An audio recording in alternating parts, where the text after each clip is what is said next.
அனைவர்களுக்கும் வணக்கம். அமாவாசை ஞாயிற்றுக்கிழமை நாளை வருவதனால் அனைவரும் முன்னோர்களுக்கு திதி கொடுப்பது மிகப்பெரிய ஒரு நன்மை. அதுலேயும் பார்த்திங்க அப்படின்னா மாகாளி அமாவாசை அப்படிங்கிறது ரொம்ப ரொம்ப சிறந்த ஒரு அமாவாசை. அந்த அமாவாசையில் பார்த்திங்கன்னா கர்ணன் திதி கொடுத்த நாள். எல்லா தியானத்தையும் அவர் பண்ணியிருக்கிறாரு தர்மங்களை.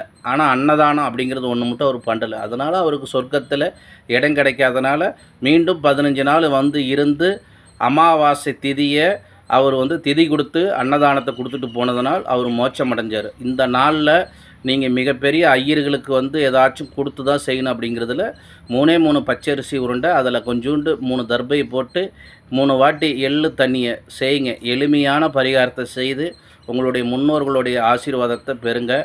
வீட்டில் வழிபாடு செய்யுங்க. முன்னோர்களுக்கு இறைவன் துணையாக இருப்பார்.